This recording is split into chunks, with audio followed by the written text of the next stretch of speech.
على سيد الرسل وخاتم الأنبياء.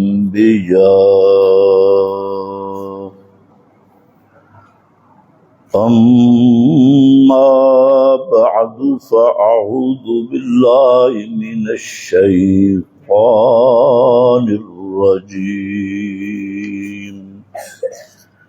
بسم الله الرحمن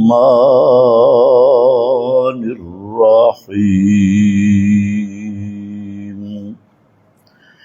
ولم أكن بدعائك رب شقيا. سبحان ربك رب العزة عما يصفون وسلام على المرسلين والحمد لله رب العالمين.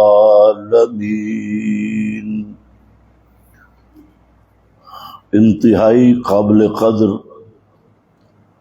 بزرگوں اور بھائیوں، گزشتہ کئی بیانات میں حقیقت توحید کا ایک خاص مضمون رجوع الی اللہ کے متعلق چند باتیں عرض کر دی گئیں، اور اس میں سب سے بڑی بنیاد تھی کہ ہر دکھ درد میں اور خوشی میں انسان ہماتن متوجہ ہو اللہ کی طرف، رغبت کے ساتھ، رہبت کے ساتھ، اور یہ صرف زبانی تقریروں سے یا سننے سے یہ کیفیت نصیب نہیں ہوتی. اس کیفیت کو حاصل کرنے کے لیے اپنے جذبات، اپنے فکر، اپنے عقیدہ کا جائزہ لینا ضروری ہے، اور اس پر غور و فکر کرنا ضروری ہے کہ میرے دل میں اللہ کی توحید کس قدر موجود ہے. واقعتاً ہر دکھ، غم اور خوشی میں میرا دل اللہ کی طرف متوجہ ہوتا ہے یا نہیں ہوتا، کسی اور کی طرف متوجہ ہوتا ہے. تو یہ اس چیز کا جائزہ لینے سے یہ کیفیت نصیب ہو سکتی ہے. میں نے آپ کے سامنے سورۃ الانبیاء سے 3 انبیاء کے واقعات ذکر کیے تھے، جن میں نادا کہ انہوں نے اپنے مصائب اور دکھوں میں کس کو پکارا اور کیسے پکارا، کس طریقے سے پکارا. اور اگر یہی بات آدمی کو سمجھ آ جائے کہ اپنی حاجات اور مشکلات میں کس کو پکارنا ہے اور کیسے پکارنا ہے، تو پورا دین سمجھ آ جائے گا. یہی وجہ ہے کہ انبیاء کی دعوت کا مرکزی نقطہ اسی مسئلہ کے گرد گھومتا ہے کہ پکار کے لائق کون ہے، کس کو حاجت روا سمجھ کے، کس کو مشکل کشا سمجھ کے، کس کو مافوق الاسباب سمیع سمجھ کے اپنی حاجات اور مشکلات میں پکارنا ہے.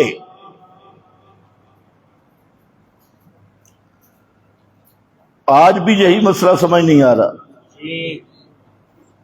اور پھر پکارنا ہے تو کیسے پکارنا ہے؟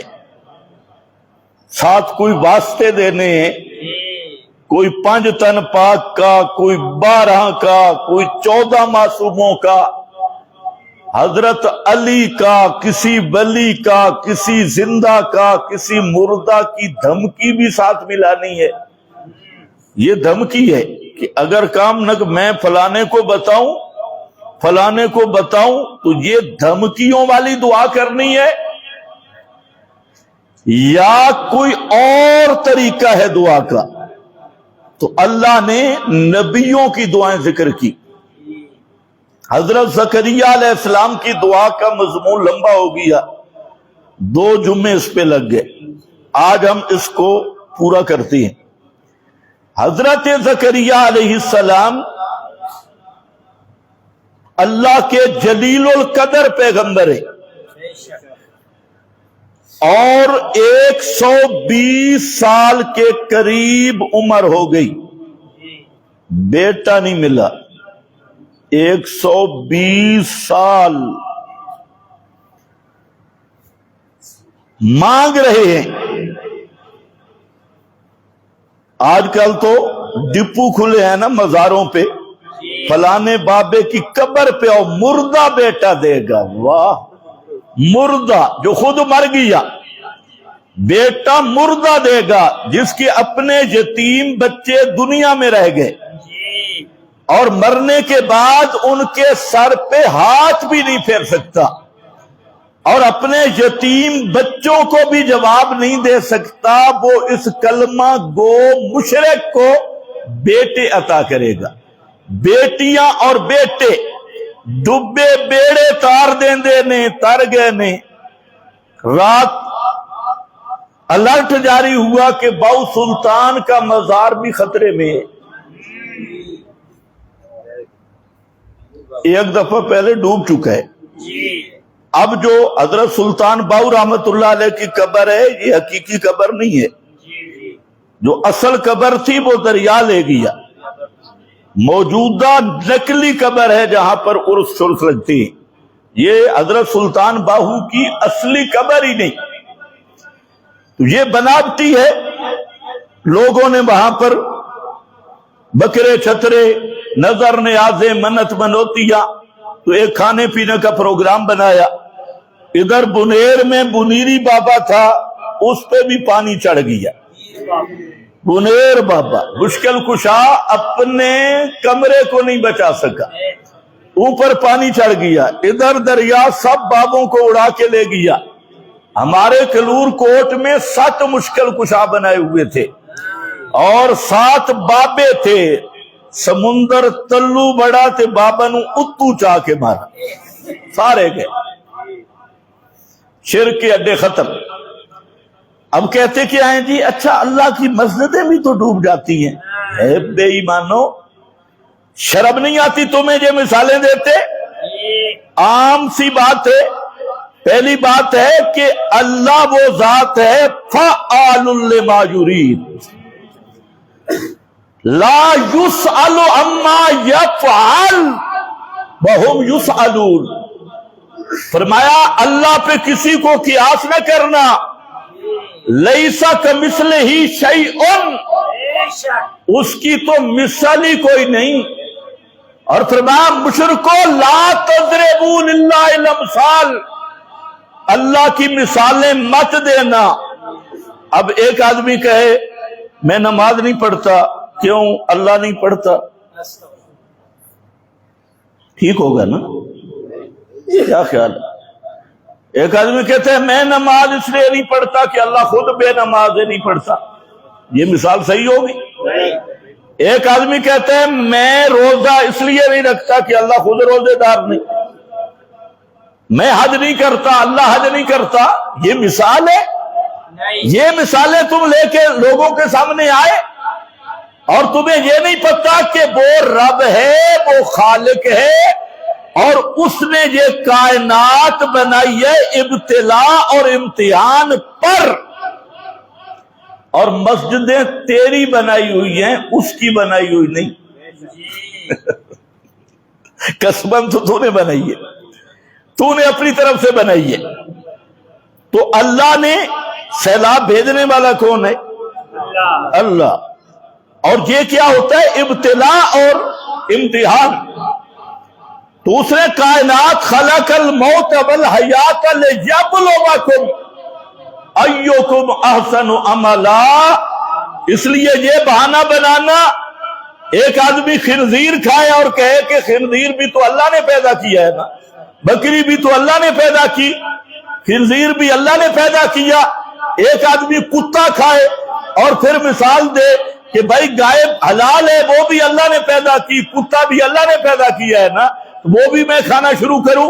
کیونکہ اللہ کی مخلوق ہے۔ اللہ پر بندوں کو قیاس کرنا سب سے بڑا ضد کا یہ ہے۔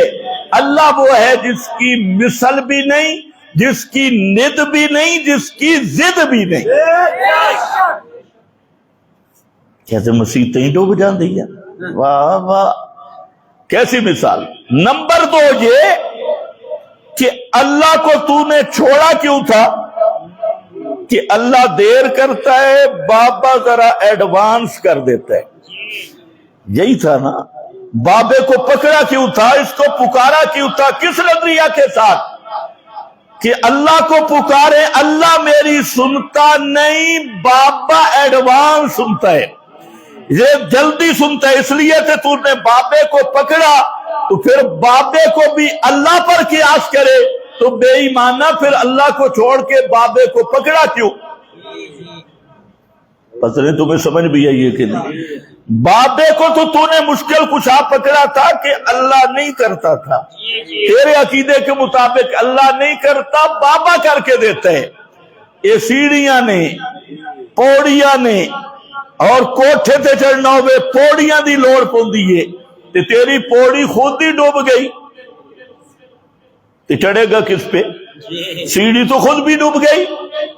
تو اللہ کو چھوڑنے کا فلسفہ یہ تھا کہ بابا ایڈوانس کرتا ہے، بابا اپنے لیے نہیں کرتا تو تیرے لیے کیا کرے گا؟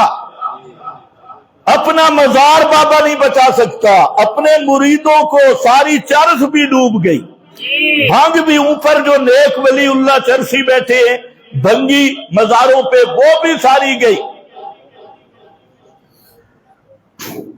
تیسرا، اللہ مسجد کے اندر نہیں رہتا، اللہ کسی مکان میں نہیں، وہ مکانوں سے پاک ہے۔ جو مکان میں مکین ہو وہ اللہ ہی نہیں۔ کہ تو اعتراض کرے جی مسجد میں بھی پانی آ جاتا ہے، مسجد میں پانی آنا تب اعتراض بنتا کہ اللہ بھی مسجد کے اندر بیٹھا ہوتا اور اللہ پر پانی آ جاتا۔ اللہ مکان سے پاک ہے، وہ کسی مسجد کے اندر اس کا ڈیرا نہیں، اور بابے کا ڈیرا قبر کے اندر ہے، چاہے گھڑیاں بھی پڑی ہے، چاہے بابا گل بھی گیا ہے، لیکن ہے تو ڈیرا قبر میں، بابا قبر میں ہے، اور بابے پہ پانی پھر گیا تو پھر اللہ پہ قیاس کرتے ہوئے شرم نہیں آتی؟ تو عرض یہ کر رہا تھا کہ یہ سب جو مر جائے وہ تمہاری سنتا ہی نہیں، حاجت ربائی کیا کرے گا، مشکل کشائی کیا کرے گا، وہ تو سن سکتا ہی نہیں، سفارشیں کیا کرے گا، اور جو سنتا ہے تو بے ایمانہ اس کو صحیح پکارتے ہی نہیں، جو دینے والا ہے اس سے ہٹ گیا، اور جو خود محتاج تھے ان پہ پک گیا۔ مزاروں پہ رش، قبروں پہ رش، اب مجاور بھی پھنس چکے ہیں، فوجی مشکل کشا بن کے ریسکیو کر رہے، تو پھر تو فوجیوں کے بکرے چھترے دو نا، اب تو فوج مشکل کشا بنی۔ توجہ کر، حضرت زکریا 120 سال ہو گئے، اولاد نہیں ملی،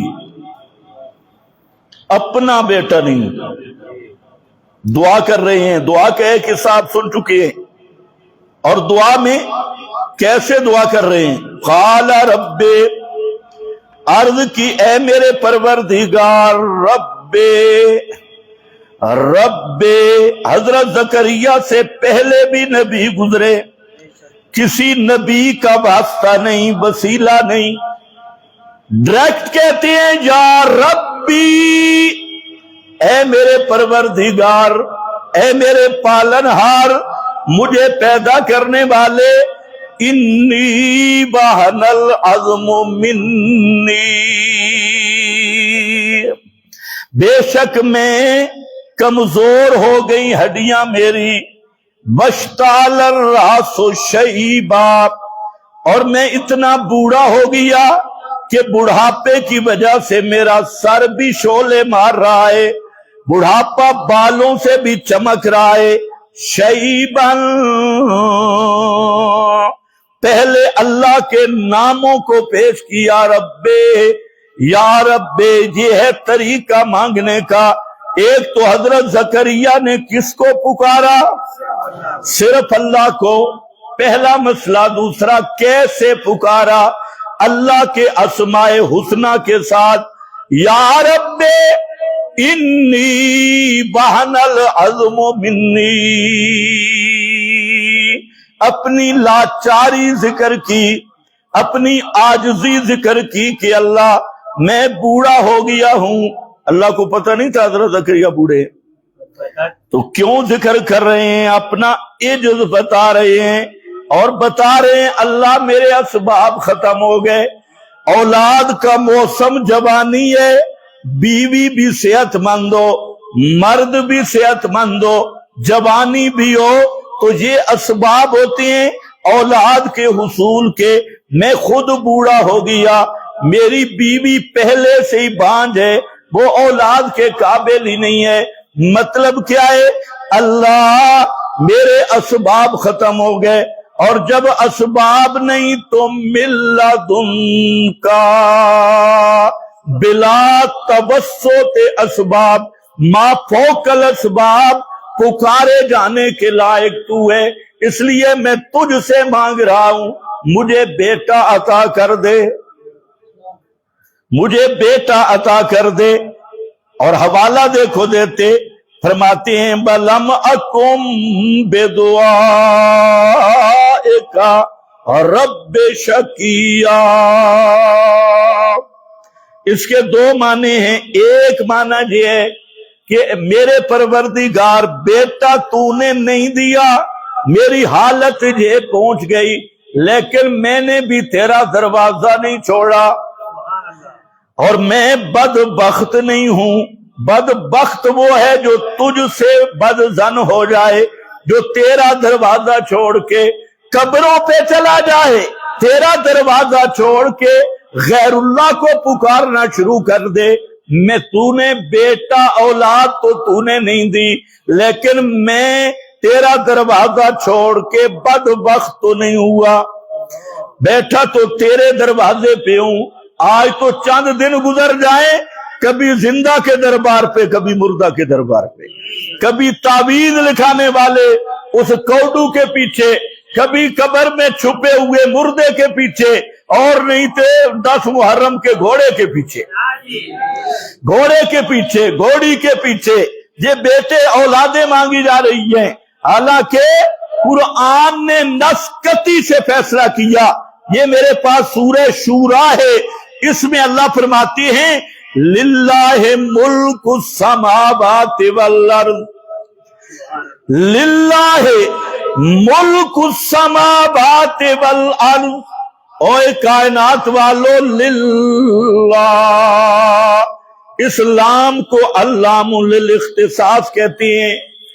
للہ کی تقدیم حصر کے لیے، ملک کا معنی تصرف اور راج ہے۔ اللہ فرماتے ہیں آسمان و زمین کے ہر ذرے پہ تصرف کرنا للہ، یہ صرف اللہ ہی کا خاصہ ہے، یہ صرف اللہ ہی کا خاصہ ہے۔ یہ شان نبی کی بھی نہیں، یہ شان ولی کی بھی نہیں۔ للہ ملک السماوات والارض، آگے دو اس کے عنوان ذکر کیے۔ اللہ کی بادشاہی ہے، اللہ کا راج ہے، اللہ کا تصرف اور اختیار ہے. کیا فرمایا؟ یخلق ما یشاء، یخلق ما یشاء، خود پیدا کرتا ہے جو چاہے، جو چاہے، بیٹا چاہے یا بیٹی، بیٹا دینا چاہے تب بھی یخلق، بیٹی دینا چاہے تب بھی یخلق، وہ خود پیدا کرتا ہے جو کچھ چاہے. ما یشاء، آگے دیکھو قرآن کا مضمون، یہب لمن یشاء اناثا ویہب لمن یشاء الذکور، جس کو چاہے بیٹیاں عطا کرے. بیٹیوں کا ذکر پہلے کیا، اناثا، کیونکہ تم بھی بیٹیوں کو اچھا نہیں سمجھ، تم سے مراد اس دور میں بھی مکہ کے مشرک تو تھے ہی تھے نا. آج کا کلمہ گو بھی بیٹی کی ولادت ہو، بیٹے کی ہو تو مبارک ہو جی، اللہ نے بیٹا دیا مبارک ہو، اور بیٹی سر چھٹے دی مبارک، جان چھٹ گئی. کوئی وہ بیٹا پیدا ہو تو مٹھائیاں تقسیم کرتے ہیں، اور بیٹی پیدا ہو تو بیچارے کا منہ ایسے ہوتا ہے جیسے کسی نے لتر منہ پہ لگائے ہیں، ایسے لٹکا کے. حالانکہ اللہ نے پہلے اناثا کا ذکر کیا تو بیٹی بابرکت ہوتی ہے، اس لیے حدیث پاک میں سب سے زیادہ بیٹیوں کی تربیت کی ترغیب ہے، اور اس پہ انعام ہے کہ جس کو اللہ تعالیٰ بیٹیاں عطا کرے، یاد رکھو اس پہ اللہ کا بہت بڑا انعام ہوا ہے. اور اصل وفادار بھی بیٹیاں ہوتی ہیں، بیٹے تو جوتے لگائیں گے. بیٹیوں سے کوئی کسی کو کبھی دکھ نہیں پہنچا، اور بیٹوں کی شوق ہوتی ہے، بڑے ہوتے ہیں تو پھر جب پینٹ پتلون پہن کے آتی ہیں، جی سر، ممی، ڈیڈی، جب یہ پورے کارٹون بن کے آتے ہیں پھر پتہ چلتا ہے بھئی یہ تو گھر تو میرے پیدا ہوئے، کوئی دانا تو انگریز کا لگ رہا ہے. یہ سپیشل تربیت یافتہ تو ان کا ہوا ہے. تو یہب لمن یشاء اناثا، وہ ہیبہ کرتا ہے، دیتا ہے جس کو چاہے بیٹیاں. اناثا ویہب لمن یشاء الذکور، اور دیتا ہے جس کو چاہے بیٹے. الذکور، بیٹے عطا کرتا ہے. تیسرا وَيُزَوِّجُهُمْ ذُكْرَانًا وَإِنَاثًا، اور جس کے لیے چاہتا ہے انہیں بیٹے بھی دیتا ہے اور بیٹیاں بھی دیتا ہے، جوڑے جوڑے عطا کر دیتا ہے، بیٹے بھی اور بیٹیاں بھی. اور فرمایا وَيَجْعَلُ مَن يَشَاءُ عَقِيمًا، جس کو چاہے عقیماً، وہ تالے لگا دے، ساری دنیا کے تعویذ فروش کٹھے ہو جائیں، ساری دنیا کے مزاروں پہ پھرتا رہے، ساری دنیا کے تعزیہ تبوتوں پہ پھرتا رہے. جس کو اللہ عقیم بنا لے اور اسے نہ بیٹا دے نہ بیٹی دے، نہ اللہ سے کوئی لے کے دینے والا پیدا ہوا، نہ خود اختیار رکھتا ہے. یہ قرآن ہے، یہ نوائے وقت کتاب اخبار نہیں پڑھ رہا، یہ قرآن ہے. بابے کے ملفوظ پہ قوم سر دھنتی ہے، اور قرآن سنایا جائے خشک باتیں، خشک باتیں. پر للہ ملک السماوات، بادشاہی میری ہے، جس کو چاہوں بیٹیاں دوں، جس کو چاہوں بیٹے دوں، جس کو چاہوں جوڑے جوڑے کر کے دوں، بیٹیاں بھی اور بیٹے بھی، اور جس کو چاہوں تالا لگا دوں، حکیم بنا دوں. ساری کائنات زور لگائے، نہ بیٹا ہو نہ بیٹی ہو. حضرت لوط کو بیٹیاں دی ہیں، بیٹا نہیں دیا. پیغمبر بیٹیاں دی ہیں، بیٹا نہیں دیا. توجہ ہے؟ حضرت عائشہ صدیقہ رضی اللہ تعالی عنہ جو تمام ازواج سے پیغمبر کریم کی سب سے محبوبہ بیوی، اور یہ وہ مقدس ہستی ہے کہ جن کی تطہیر میں سورت نور نازل ہوئی ہے، جن کی شہادت اور تطہیر میں سورت نور آئی، یہ اللہ کے ہاں بھی اتنی مقدس ہستی، اتنی محبوب ہستی، اور پھر پیغمبر کریم کی بھی محبوب ہستی، لیکن حضرت عائشہ کو اللہ نے اولاد نہیں دی۔ یہی مسئلہ سمجھانے کے لیے کہ اولاد کے خزانے کس کے ہاتھ میں ہیں؟ صرف اللہ کے ہاتھ میں، کسی کے ہاتھ میں اولاد کے خزانے نہیں۔ زندہ پیغمبر موجود ہے، اولاد کا اختیار حضرت محمد مصطفیٰ کو بھی نہیں۔ شلوار شاہ کے پاس کدھر سے آ گیا؟ یہ اتنے سترا ٹنگی اندر شلواریں اتار کے مزار پہ بابا خوش ہوتا ہے ننگوں کو دیکھ کے۔ واہ بابا، کوئی بابا اس کو جناب یہ گائے بھینسیں گرم کرانے کے لیے بابے کے آگے سے گزار رہے ہیں، کبھی کہیں کبھی یہ کیا شیطان کے اڈے ہیں۔ قرآن اسی شرک کو توڑنے کے لیے آیا اور فرمایا کائنات والو للہ ملک السماوات، یہ اللہ کی شاہی ہے، اللہ کا راج اور اس کا تصرف ہے، یہ نہ کسی زندہ کے بس کی بات ہے نہ مردہ کے بس کی بات ہے، بیٹے بیٹیاں دینا تو دور کی بات ہے۔ اٹھاؤ بخاری، نبی کریم علیہ السلام کی گود میں 17 مہینے کا ابراہیم بیٹا ہے، 17 مہینے عمر ہے حضرت ابراہیم کی، اور آپ کا سگا بیٹا ہے، اور پیغمبر کریم اس کو اپنی گود میں لے کر بیٹھے ہیں، اور بیٹے پر موت کی کیفیت طاری ہے، سکرات الموت طاری ہو گئے۔ اللہ کے محبوب پیغمبر کے آنسو مبارک بھی آ رہے ہیں، اور بچہ موت کی سسکیوں میں تڑپ رہا ہے، سکرات الموت بچے پہ طاری ہو گئے۔ یہ نبی کریم علیہ السلام کا بیٹا ابراہیم ہے، پیغمبر کریم کے آنسو اس کے چہرے پہ آئے اور بیٹے کی روح جنت میں چلی گئی۔ مرنے کے بعد روح کہاں جاتی ہے؟ جنت۔ اونچے بولو جنت۔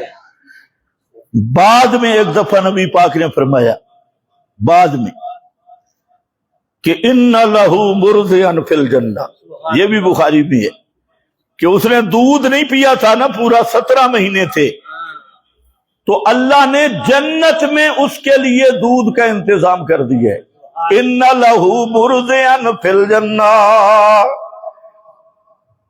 عقیدہ تو پکا ہے کہ نہیں؟ جمعراتی روحاں بالا دیا، جمعراتی روحیں آ جاتی ہے خیرات چاول لینے کے لیے، حلوہ لینے کے لیے، اور کچھ بے ایمان کہتے ہیں دفن کے بعد ادھر واپس آ جاتی ہے۔ یہ کس کو ادھر جنت میں دودھ مل رہا ہے؟ ان لہو مرضعا فی الجنہ، یہ حضرت ابراہیم ہے، پیغمبر کریم کا بیٹا، مرنے کے بعد روح جنت میں گئی۔ ہاں پنجاب کے ماسٹر کہتے ہیں جی یہ کھانا پینا تو جسم کا خاصا ہے، روح کیسے کھاتی ہے؟ اب پوچھ ماسٹر سے، یہ جو اوپر جنت میں دائی کا انتظام ہوا دودھ کا، وہ دودھ کون پی رہا تھا؟ پیغمبر کریم فرماتے ہیں روح پیتی ہے، روح کھاتی ہے، اور ادھر پنجاب کا 80 ماسٹر فیل وہ کہتے ہیں جناب یہ کھانا تو پیٹ کھا رہی اور کوئی چیز نہیں۔ واہ کیا بات ہے! پیغمبر کی بات سچی ہے یا اوٹی ٹیچر کی بات سچی ہے؟ اونچے بولو۔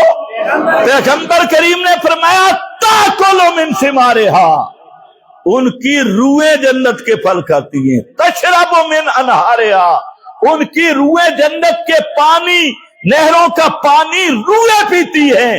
پیغمبر کہتے فرماتے ہیں روحیں پیتی کھاتی ہیں، ماسٹر کو نو نو نو نو نو نو پیٹ ہی کھاتا رہتا ہے۔ کیا بات ہے! واہ ماسٹر واہ، صدقے پیغمبر کریم کے آنسو آ رہے ہیں، 7 صحابی ہے، پوچھتا ہے اللہ کے محبوب ہمیں تو رونے سے منع کیا اور آپ کے آنسو آ رہے ہیں.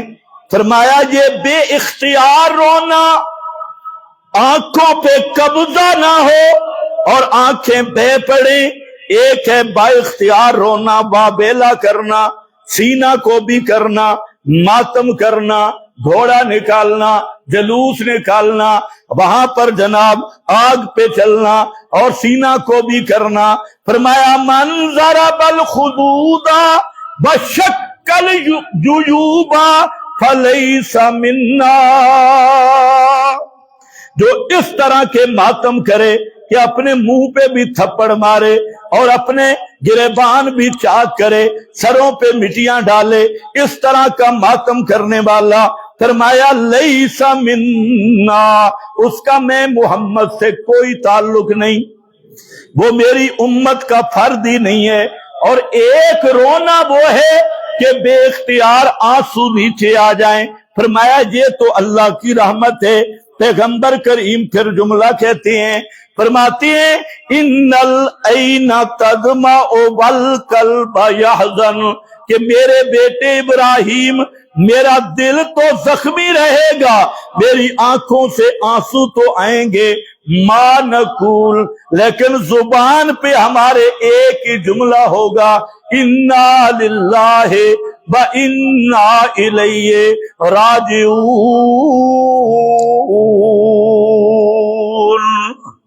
زبان پہ یہی جملہ جاری رہے گا.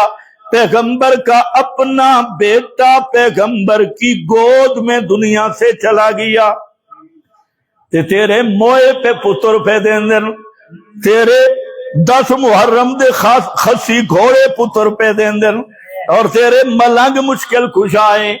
حضرت زینب نے نبی کریم علیہ السلام کی طرف پیغام بھیجا کہ اللہ کے محبوب میرے گھر آؤ، یہ زینب آپ کی بیٹی ہے. حضرت زینب کا چھوٹا بچہ بیمار تھا تو پیغمبر کریم نے ابتداءً فرمایا اللہ کی قضا پہ راضی رہے. اس نے دوبارہ قسم دلوا بھیجی حضرت زینب بیٹی نے کہ آپ میرے گھر ضرور آئیں گے.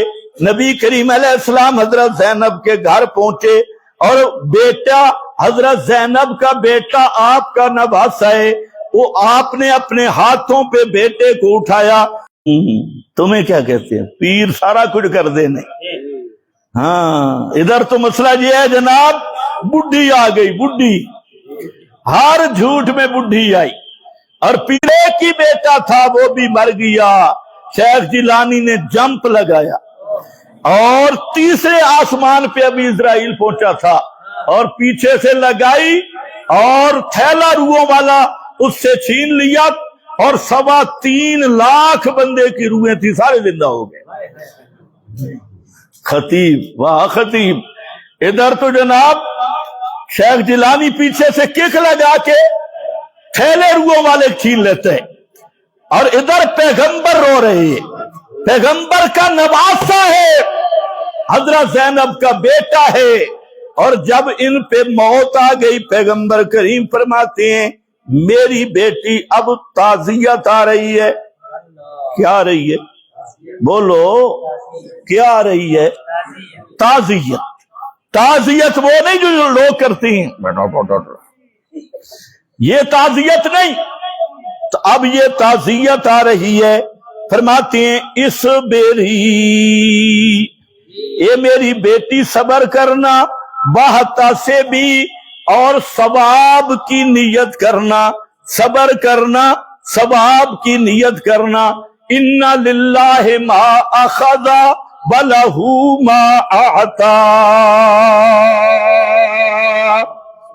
اِنَّ لِلَّهِ مَا أَخَذَ، بے شک اللہ ہی کے لیے ہے جو اللہ نے لے لیا. مال بھی اللہ کا تھا، لے بھی اللہ نے لیا ہے، دیا بھی اللہ نے تھا، لے بھی اللہ نے لیا ہے. اِنَّ لِلَّهِ مَا أَخَذَ وَلَهُ مَا آتَى، وہ ہے ہی مختار کل، جو دے اس کی مرضی، جو لے اس کی مرضی.